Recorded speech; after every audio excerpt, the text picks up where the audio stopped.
welcome back to Handmade Not Hallmark. Today I've got a fun, simple, easy card to create using very little stamping, a little bit of heat embossing, and some die cutting. I really enjoyed how this card came out. I hope you like it too. Let's get into it. Today I am using the Lovely Layers Bugs die set from HoneBee. I love this set. I'm also using the Beautiful Bouquet set from Simon Says Stamp, as well as the Inside Kindness stamp set.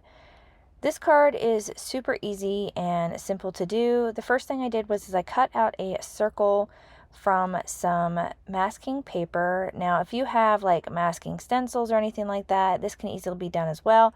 I just decided to use the masking paper since I don't have any of those dies, and I apologize if my head gets in the way here. I wanted to make sure this was nice and lined up. I wanted to make sure that the whole front of this panel was covered because I am using a very large floral stamp. I wanted to make sure that I didn't get any inking anywhere but the center portion. I kind of wanted to create a focal point on my card, kind of keeping along the lines of this clean and simple kick that I'm on. And this card only took me about 30 minutes to create. I have it sped up just a little bit here, just to save on some time, but it really only took me about 30 minutes, and I love the way that it turned out. I love the simplicity and the pop of color with the bee, and I really think this could be a fun way to create multiple cards, with a die, a little bit of stamping, and again, is super simple. I'm gonna ink up my floral here with some fog ink. I wanted the background image to be very subtle because I wanted the bee, to be this center point and the focal point.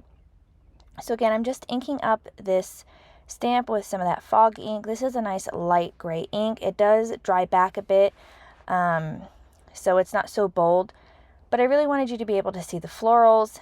And again, I love the way that this turned out. I think it's really fun. I think this would be really pretty on some black cardstock as well, with some white heat embossing or with some gold. I think it would be really cool. Next, I'm going to very carefully take off the masking paper because this is some really strong masking paper. This is from Inkadinkado, and I just love this perfect circle that comes out. I think it is so pretty. I think this would be fun just like the way that it is with a nice greeting on top. Would be a fun way to create a card as well. Next, I'm going to take an A2 Stitch STAX die from MFT, and I'm going to cut my panel out. I wanted to add just a little bit of stitching. I think this is a really fun way to create a little bit more interest on a somewhat simple card. And I really love the stitching detail, and it's going to kind of create a nice way to pop up this card base off of our card, this card panel off our card base, because I wanted it to be kind of white on white. I love the way that this looks. So fun. Next, we're going to work on our little bee here, and I just die cut it out of some Copic friendly paper. I am going to use my Copic markers. I'm not going to put on any music with this today because it's fairly simple, and I just love coloring this bee. He is so fun. He or she, doesn't matter. But I love the way that it turned out. I'm starting with some warm gray markers for the black portions of this bee. I didn't want it to be solid black. I wanted it to be kind of gray, just to add, again, some interest and depth to this die cut. I really love doing this with like smaller die cuts, is using Copic markers, or you could use colored pencils, or you could even use some like water brush pens. I think would be a really fun way to add some color to this bee. But I'm starting out with, like I mentioned, the warm grays, and I'm kind of going darkest to lightest. That's just my preferred way to color with Copics. You can color them however you like. I think the traditional method is kind of going lightest to darkest. I feel like I have a little bit more control with going darkest to lightest. So going into the areas that I wanted to have it a little bit darker to make him look a little bit more round, adding some shading to the legs as well, and kind of going lighter towards the center of the bee. And the way that this die is set up is that you have the main bee, then you have the wings, and then you have this smaller portion that's the main abdomen that goes on top of the wings. So I wanted to make sure that I got my spacing right for the colors. So I was counting there at the beginning to see which stripes I needed to color black and which ones I needed to color in the yellow tones. So next I'm going in with my yellow colors here. I'm using YR15 YR24, Y17, and I do bring in Y13 a little bit later. I really love this combination for this bee. I colored him this way the last time I used this die cut. This die set comes with some amazing bugs. There's a dragonfly as well as a butterfly. I haven't used those yet. I plan on using them again soon. I think this style of card would be fun to create with those dies as well. You could make a whole set with those dies. Just maybe swap out the circular image in the center for something a little bit different. But again, I really think these are fun dies to work with. They're not overly large, so they don't take up a whole lot of space. So you could, put them in addition to other elements on a card, not make them the focal point, and they are not too distracting. But for this one, I wanted him to be the center of attention here on this card. So I got the main body all colored in, and I'm going to go in and color this smaller portion here. These are small die cuts, so they were a little bit hard to hold on to while I was coloring. You might get a little bit of an inky finger here and there, but you could leave them inside the cardstock that you die cut. You could kind of just hold them gently with some washi tape and color them, so you don't have to hold on to these small die cuts. But it worked out fine for me. Again, it didn't take me very long to color this, only a couple of minutes, maybe less than 10 to get this colored. And I love the way that he turned out. And I really like doing the wings out of vellum. I really think that adds to the effect that this is a little bee, and adding some shimmer to those. You could even add a little bit of color with Copics if you wanted to tint them a little bit to make them look a little more realistic. That choice is yours. I just colored them in with a little bit of glitter pen a little bit later. So I did die cut a second portion to my bee here just to give him a little bit of stability. Just because this is, I didn't use super heavy cardstock, but I wanted to add just a little bit of dimension to him. Again, just to give it a little bit more stability. And because this is white cardstock, I didn't really like all of the white around the edge. So I just took that darker Copic marker and I went around the edge of this little die cut just to make it look a little bit more finished. It's not perfect, but I really liked kind of covering up a little bit of that white cardstock, just to, again, to clean it up a little bit. This is optional. You could totally leave this out. Once I had him all colored in, I could go ahead and assemble. So here's the wings. Again, I just cut those out of vellum. I'm just using some liquid glue to attach all of these pieces together. And again, that middle portion of the abdomen goes right over top of that vellum so you can't see it. And I just love the way that this looks. He is so sweet. I really would think it would be cute to have another bee in a different position. So you could use multiple bees on a card. That would be fun. So HoneBee, if you're listening, another bee would be great. So again, just coloring that in with a little bit of shimmer pen to give the wings some interest. And I love the way that he looks. And I think it's the perfect size for this card. He's not too big, not too small. And we can get into the greeting next. Again, I'm using my favorite stamp set from HoneBee. This is the Inside Kindness stamp set, and I'm using the greeting, "We rise by lifting others." I felt this was a really great sentiment to go with our little bee.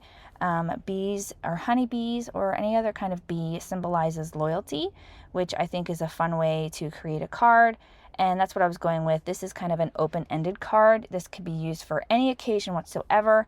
And I'm really liking the idea of going with more open-ended cards, just because you can run out of ideas, like I mentioned in my last video, for occasions. So it's nice to create something that is open-ended, not meant for any occasion. You just love the idea of creating something. I'm going to take that big floral and I'm going to stamp it on the inside of my card base here. This is just a top folding A2 sized card base.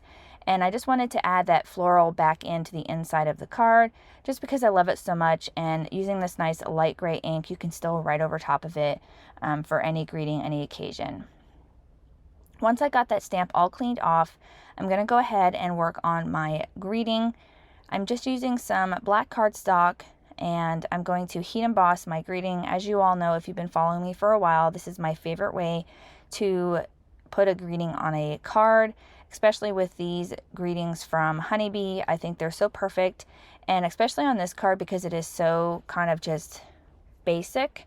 I think the black and white really goes well with the whole kind of aesthetic of this card. using some Brutus Monroe Alabaster White embossing powder and some sticky embossing ink. Gonna get this all heated up and melted. Love this greeting, so fun. And then it's just a nice simple greeting. It could be, again, for any occasion. Gonna use the coordinating dies to cut that out. Another reason I love this stamp set is because it does have the coordinating dies that go along with it, and it makes for easy, easy greetings. You don't have to pull out any other kind of elements, or you don't have to fussy cut out the greetings, which I have done in the past. So if you don't want to purchase a set like this, you can easily do the same thing, just fussy cut out the greeting, which again I have done before, and it has the same effect and it works out just great. Just a little bit more time consuming, but still a great effect. Once I have all of our elements ready to go and die cut and assembled, we can put this card together. I'm just going to be using some liquid glue and some foam tape to attach everything. I didn't want to add a ton of dimension to this card, just because there is some dimension with the bee and the wings. This card will still fit fine inside of an A2 sized envelope. If you wanted to protect the bee a little bit more, you could send another sheet of cardstock to go on top of that inside your envelope, or you could send it in a bubble mailer or hand deliver it. Either way, this is still easily mailable. Gonna attach our bee down with a little bit of liquid glue right in the center of our circle here, and I think he looks fantastic there. And I'm gonna pop up our greeting with a little bit of foam tape. Again, just to add a tiny bit of dimension. These foam strips are pretty thin in dimension, but it's just enough to add some interest. Gonna attach that right underneath our little bee here, and I just think it's fantastic. Have to add a little bit of shimmer. You guys know that this is one of my favorite ways to add a little bit of sparkle to a card. And then lastly, I dove into my sequin collection. I'm not really a big sequin person, but I felt like this card needed just a little bit of shine. So I pulled out some of these sparkling confetti from Pretty Pink Posh, or it's Studio Katia. I can't remember. I'll make sure it's linked below. And I'm just kind of scattering them around the image here.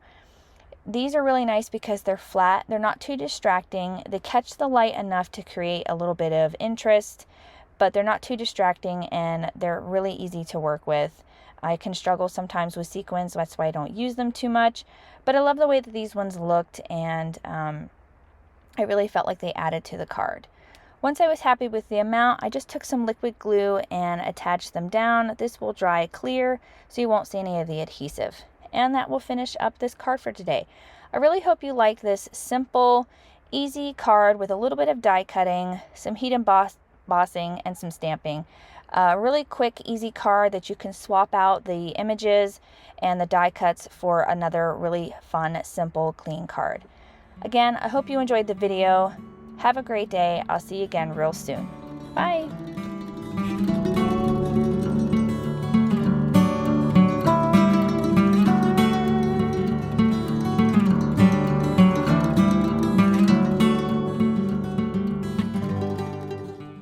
On screen, I've got a few videos that I think you'll enjoy. Consider hitting the subscribe button so you don't miss out on any more videos at my YouTube channel.